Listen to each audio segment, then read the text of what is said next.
अस्सलाम वालेकुम, welcome to doctor visa consultant. This is Mohammad Huzaifa. आज हम इस वीडियो के अंदर डिस्कस करेंगे कि यूके स्टूडेंट वीजा जब हम अप्लाई करते हैं तो हमें कौन कौन से डॉक्यूमेंट्स रिक्वायर्ड हैं, और दूसरा लास्ट में हम डिस्कस करेंगे कि जो जो यूके गवर्नमेंट ने वीजा पॉलिसीज के अंदर चेंजेस लाई हैं वो भी हम इसके अंदर डिस्कस करेंगे। तो सबसे पहले जो नेसेसरी डॉक्यूमेंट्स हैं हम उनकी बात कर लेते हैं, जिनके बगैर आप अप्लाई ही नहीं कर सकते।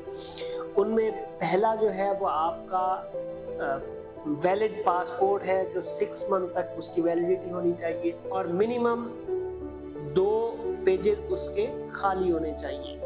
इसके बाद आपका confirmation of acceptance for studies, मतलब कैश अगर आपका होना जरूरी है। अब आ जाते हैं ऐसे डॉक्यूमेंट्स जो कि आपके सपोर्टिव डॉक्यूमेंट्स में आते हैं, जिनमें पहला जो आपका डॉक्यूमेंट है वो बैंक स्टेटमेंट है। अच्छा, इसके अलावा आपका अकाउंट मेंटेनेंस सर्टिफिकेट है। काफ़ी सारे स्टूडेंट्स जो है उनका इशू होता है कि हम बैंक स्टेटमेंट को कैसे कैलकुलेट करें।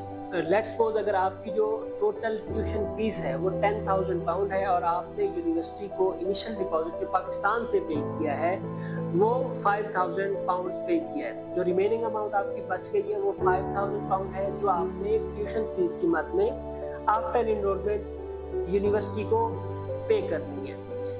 ये अमाउंट आप बिफोर एनरोलमेंट भी पे कर सकते हैं। 5,000 पाउंड आपकी ट्यूशन फीस हो गई। और लेट्स सपोज अगर आप लंदन के किसी यूनिवर्सिटी के अंदर आपका एडमिशन हो गया हुआ है, जो लंदन में आपकी लिविंग कॉस्ट आ रही है वो अप्रोक्सीमेटली 15,000 पाउंड है। 5,000 पाउंड आपकी वो फीस जो आपने यूनिवर्सिटी को पे करनी है, 15,000 पाउंड आपकी लंदन के अंदर लिविंग एक्सपेंसेस, ये टोटल हो गए 20,000 पाउंड। तो ये जो 20,000 पाउंड है ये अमाउंट आपको बैंक स्टेटमेंट के अंदर रिक्वायर्ड है और ये 28 डेज की मैच्योर होनी चाहिए मिनिमम। और इसके बाद आपका अकाउंट मेंटेनेंस सर्टिफिकेट है, वो भी आपको साथ में चाहिए होता है।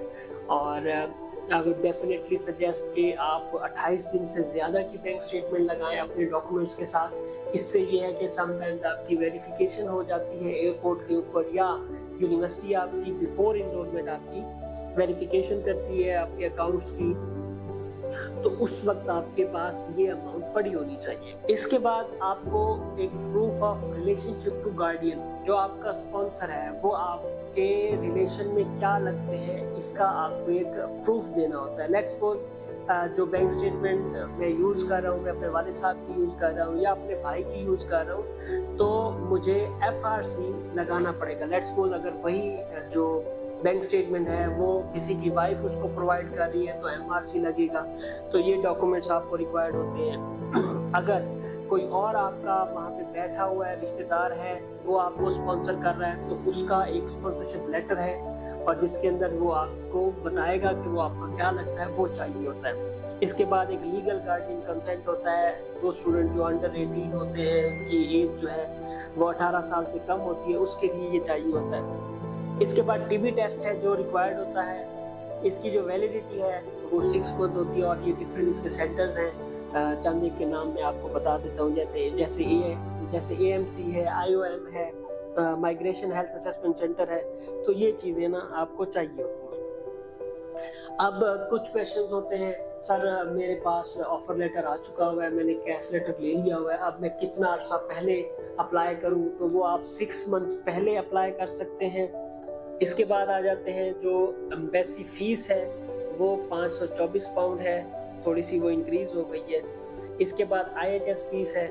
अगर आप स्टूडेंट वीज़ा पे जा रहे हैं और आपकी डिग्री का ड्यूरेशन अगर 1 साल का है तो 1 साल की जो फीस है वो 776 पाउंड पर ईयर के हिसाब से है। अगर आप किसी शॉर्ट कोर्स में जा रहे हैं जो कि 6 मंथ का है तो आपको हाफ इसकी पेमेंट पे करनी होगी। और अगर आप विजिटर वीज़ा पे जा रहे हैं तो आपको कोई भी IHS फीस पे नहीं करनी पड़ती। लास्ट में कुछ चीज़ें डिस्कस करना बहुत इंपॉर्टेंट है। अभी काफ़ी सारे सोशल मीडिया प्लेटफॉर्म्स के ऊपर डिफरेंट कंसल्टेंसी फर्म भी और डिफरेंट जो न्यूज़ आ रही हैं उनके अकॉर्डिंग ये है कि पाकिस्तान के ऊपर ये शिकंजा थोड़ा तेज करने वाले हैं। स्टूडेंट वीज़ा के अंदर थोड़ी सख्ती लेके आने वाले हैं डिफरेंट कंट्रीज़ के लिए। कुछ फैक्ट्स मैं आपके सामने रखना चाह रहा हूँ। 2023-24 के अंदर 7 लाख 50,000 फॉरेन स्टूडेंट्स यूके में स्टडी कर रहे थे, जिनमें ज़्यादातर तादाद स्टूडेंट्स की वो पाकिस्तान से थी, चाइना, इंडिया, श्रीलंका, इन कंट्रीज़ के स्टूडेंट्स थे जो काफ़ी ज़्यादा तादाद में यूके स्टडी के लिए गए हुए थे। अच्छा, समझने की बात ये है कि स्टूडेंट्स से किसी को भी कोई खतरा नहीं है, बट कुछ फैक्ट्स हैं जो मैं आपके साथ सामने रखूँगा। लास्ट ईयर 10,500 पाकिस्तानी लोगों ने असाइलम क्लेम किया, जिसकी वजह से ये न्यूज़ थोड़ी फैल रही है। सो इस चीज़ को कंट्रोल करने के लिए माइट भी कोई और पॉलिसी आए। और मैं आपको एक बात बताता चलूँ कि सबसे ज़्यादा जो असाइलम क्लेम किया है वो पाकिस्तानी स्टूडेंट्स ने किया है।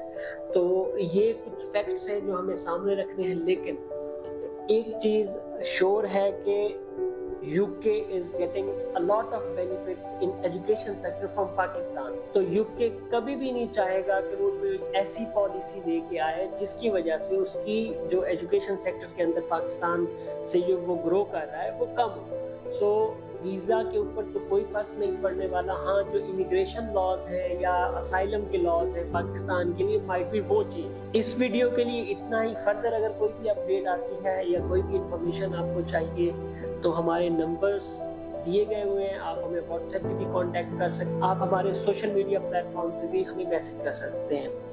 Thank you so much.